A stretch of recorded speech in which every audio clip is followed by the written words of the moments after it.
زکوٰۃ حقیقت میں ہے کیا، اس کو سمجھ لیجئے۔ زکوٰۃ کے اعتبار سے بھی شریعت اسلامی کی روح سے مال جو ہے وہ دو قسم کا ہے۔ جیسے زمین میں نے عرض کیا دو قسم کی ہے، خراجی عشری، ایسے ہی مال باطنی، اموال باطنی، اموال ظاہری۔ کسی شخص نے گھر میں کچھ پیسہ رکھا ہوا پس انداز کر کے، یہ اموال باطنی ہے۔ کسی نے زیور رکھا ہوا ہے، چلیے سونے کی ڈلی رکھ لی ہے کسی نے، کسی برے وقت کے لیے، پتہ نہیں نوٹ جو ہیں وہ تو دھیلے کے رہ جائیں، جیسے کویتی دینار ہو گیا تھا، کہیں ایسی آفت نہ آ جائے کوئی تھوڑا سا سونا لے کر رکھ لو۔ یہ جو گھر میں چھپا ہوا مال ہے یہ اموال باطنی ہے، ان کی زکوٰۃ اسلامی ریاست نظام خلافت زبردستی نہیں لیتی، ورنہ تو گھر گھر جا کے جامع تلاشی کرنی پڑے گی، ٹرنک کھولنے ہوں گے، تکیے ادھیڑ کر دیکھنے ہوں گے کہیں کچھ رکھا ہوا تو نہیں ہے۔ اسلام کا نظام فطرت ہے۔ اموال باطنہ میں آپ کو آزادی ہے، زکوٰۃ دیں جسے چاہیں دے دیں، آپ کا اور اپنے رب کا معاملہ ہے، وہاں حساب جا کے دے دیجئے گا۔ اموال ظاہری کی زکوٰۃ جبراً لی جائے گی۔ وہ کیا ہے؟ یہ مال ہے جو دکانوں میں ہے، اموال تجارت۔ یہ فیکٹریاں ہیں جن میں فنشڈ پروڈکٹ بھی ہے، خام مال بھی ہے۔ یہ بھیڑ بکریوں کے گلے ہیں، ہزار ہزار بھیڑیں اور ہزار ہزار بکریاں، اونٹوں کی قطاریں، یہ ہے جو ظاہر مال ہے، سامنے ہے، کہاں چھپا کر لے جائیں گے؟ گودام بھی ہے تو وہ گھر تو نہیں ہے، گودام کی تلاشی ہو سکتی ہے، دکان کا حساب لگایا جا سکتا ہے۔ فیکٹری کے اندر اس کی زمین، اس کی مشین، اس کے ٹولز ایگزمپٹ، اس پر زکوٰۃ نہیں ہے۔ لیکن جو بھی مال ہے اس میں وہ دو شکلوں میں ہوگا، یا خام مال ہے، کپڑا بنانے کا کارخانہ ہے تو دھاگا پڑا ہے اتنے کروڑ کا، تیار کپڑا ہے اتنے کروڑ کا، اس کا 2.5% دے دیجئے۔ مال ہے 5 لاکھ کا دکان کے اندر، 2.5% دے دیجئے، اموال ظاہر ہے۔ اور اس میں اس سے کوئی غرض نہیں کہ سال بھر میں آپ نے کچھ کمایا کہ گوایا۔ جب تک آپ نصاب کی حد سے اوپر ہیں، چاہے آپ کا اس سال میں آدھا مال گیا، 10 لاکھ کی مالیت تھی، اب آپ 5 لاکھ کے ہیں، لیکن 5 لاکھ پر بھی آپ کو 2.5% دینا ہے، چاہے کمایا ہو چاہے گوایا ہو۔ اور یہ ٹوٹل پر ہے، کسی اکاؤنٹنٹ کی ضرورت نہیں، جو تاریخ معین ہے جا کر دیکھیے کیا مال پڑا ہوا ہے، 2.5% حساب کر کے دے دیجیے۔ اتنی رقم آئے گی۔ ابھی جو کہہ رہے تھے جنرل صاحب کہ یہ نعرہ بھٹو نے لگایا، یہ بالکل وہی بات ہے جو علامہ اقبال نے فرمائی ہے۔ مغربی تہذیب میں بھی ایک حصہ حق کا ہے، اگرچہ باطل نے اس کے اوپر پورا غلبہ حاصل کر لیا، لیکن حق کا حصہ اس میں بھی تھا۔ وہ کیا تھا؟ اوہام پر اپنی بات نہ قائم کرو، لا تقف ما لیس لک بہ علم ان السمع والبصر والفؤاد کل اولئک کان عنہ مسئولا۔ علم پر بات کرو، وہم پر نہیں، محض تصورات پر نہیں، محض توہمات پر نہیں، علم پر۔ موقف تمہارا علم پر قائم ہونا چاہیے۔ یہ بات تھی، انہوں نے لی، توہمات کو ختم کیا، کھول آنکھ، زمین دیکھ، فلک دیکھ، فضا دیکھ، مشرق سے ابھرتے ہوئے سورج کو ذرا دیکھ۔ لہذا سائنس بڑھی، ٹیکنالوجی بڑھی، آئی ان کے ہاں ترقی آئی۔ اسی طرح یہ سمجھ لیجئے روٹی، کپڑا اور مکان کوئی کافرانہ نعرہ نہیں تھا، یہ افراد کا بنیادی حق ہے، اور تاریخ انسانی میں پہلی مرتبہ عمر فاروق نے اس حق کا بیان کیا۔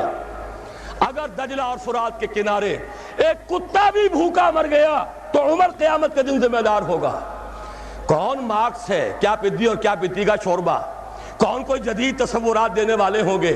یہ کل کی پیداوار ہے اور آج ختم ہو چکے، آج ان کے چہروں پر کالک بری جا رہی ہے، آج ان کے مجسمے گرائے جا رہے ہیں۔ عمر فاروق کا فرمان، یہ محمد کے غلام اور ایک ادنا تربیت یافتہ سپاہی کا فرمان ہے، یہ تا قیام قیامت قائم رہے گا۔ ہر شہری کی بنیادی ضروریات کی کفالت ہے جو نظام خلافت کے ذمے ہے۔ اور اس میں تو جیسا کہ میں نے عرض کیا، اس میں تو حضرت عمر نے مسلمان نہیں کہا، صرف مسلمان نہیں، جانوروں تک بات پہنچا دی۔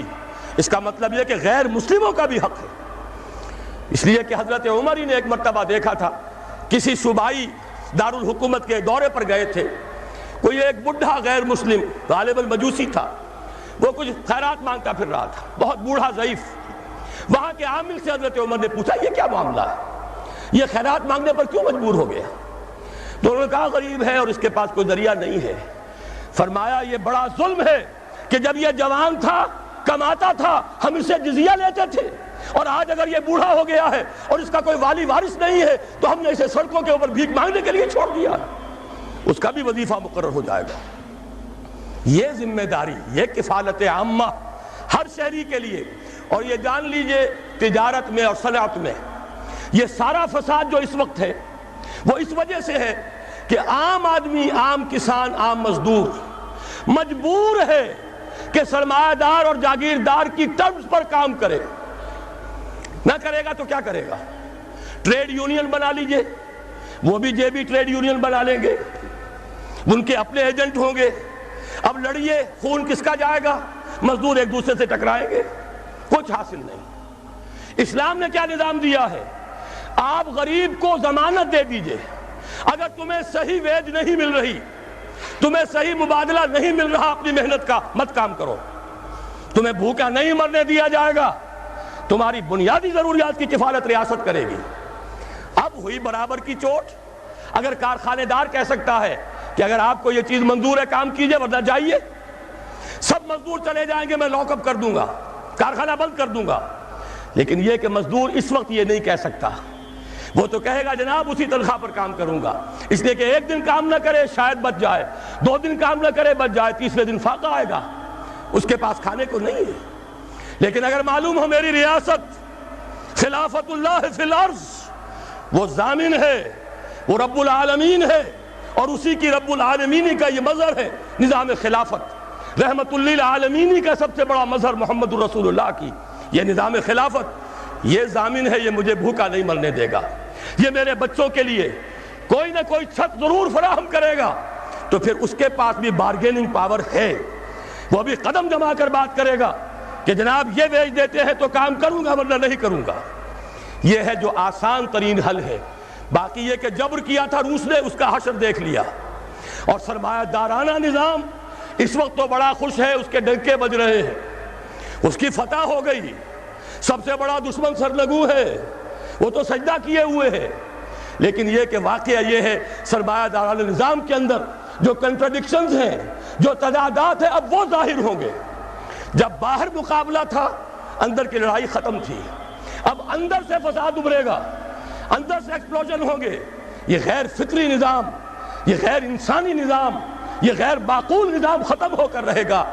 کاش کہ اس کی جگہ صحیح، معتدل، متوازن، عادلانہ نظام خلافت، اس کا کوئی نمونہ ہم دنیا کے سامنے پیش کر دیں۔